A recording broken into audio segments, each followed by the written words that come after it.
Welcome back for another video. In today's video we'll be looking at the top 100 greatest ever FPL managers, including their team selections, player ownership, transfer plans and more. As usual, we connected with one of the managers for an interview, and this week's manager has 7 top 10k finishes in a row, including the top 100 finish. They've answered some questions, including the tips behind their success and more. If you want to keep up with what the greatest ever FPL managers are doing this season, don't forget to subscribe. Enjoy the video. With the many millions of FPL managers, just barely 100 meet the criteria to join our list.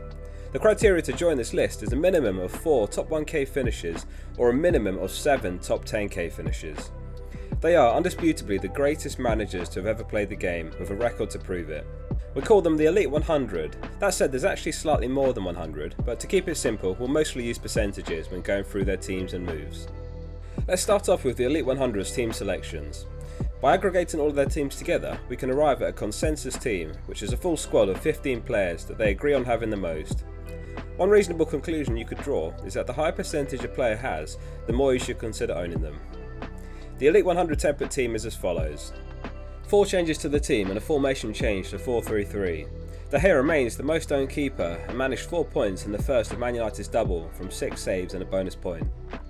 In defence, Dawson and Soufal both drop out, who had joined the team during West Ham's double game week. Son also leaves the team, who picked up an injury which subsequently ruled him out of the game week, and he isn't expected to return until after the international break. For the first time this season, Salah has left the template team, and the 2 mids who joined the team are Fernandes and Mount. Bruno got off to a flyer in the first of Man United's double, scoring twice and getting maximum bonus. Mount, on the other hand, was unexpectedly benched for the City match and plays Spurs next before 3 blank game weeks and 4 game weeks.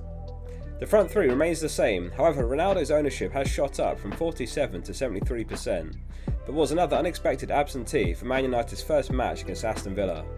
The remainder of the season will be packed with double game weeks and possibly even a triple game week or 2. So we're likely to continue seeing shake-ups to the team, especially when players return from AFCON. Heading into Gameweek 22, here's their transfer activity. Just 11% of the Elite 100 were able to roll their free transfer, and 39% made use of their free transfers. 42% took a -4 hit, 7% took a -8 and 1% took a -12. This season it's easier to justify hits during the numerous double game weeks, though it's proven tough to plan for it with games getting postponed after the deadline. Before we take a look at their transfers, we caught up with José from FPL Wire.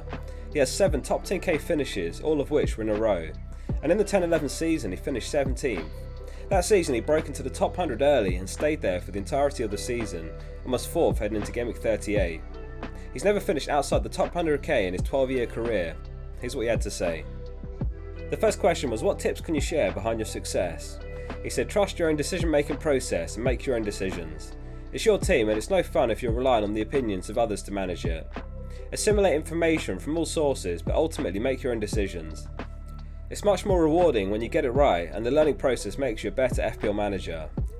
Back the teams at the top of the league. They're simply more consistent and likely to deliver, especially in defence where home fixtures are usually clean sheet bankers. Identify the right opportunities to attack and defend. If Salah is home to Norwich, don't try to force it by going for a differential. Don't pick differentials just for the sake of a differential. Identify good picks. Load up on favourable fixture runs. If a team has a good block of 5 to 6 fixtures coming, don't hesitate to get more than 1 or 2 players in. The don't place all your eggs in one basket saying is a myth. If there's a good basket available and you're not putting enough eggs in it, you're basket wasting. Balance eye test with numbers. Look at where players are moving off the ball and if they're getting into good scoring positions despite not getting the underlying numbers. Stats have to be paired with the eye test to get a clear picture. A good way to differentiate a bandwagon from a good pick is, if the player hadn't hauled today, would I have still wanted him in my team? If the player has a poor game next match, will his starting place be in doubt? And lastly, is he overperforming his underlying numbers? The next question was, what's your best FPL memory? He said, in my first season playing FPL, captaining Drogba against Arsenal. He scored 2 brilliant goals and it was an amazing feeling as a Chelsea fan as well. This got my love of FPL flowing. Another one, in my second season loading up on Chelsea players for the first weeks. Chelsea won the opening game 6-0 and I was in the top 50 by Gameweek 2. And the final question was, what are your transfer plans for Gameweek 23? He said it all depends on whether Villa have a double game week.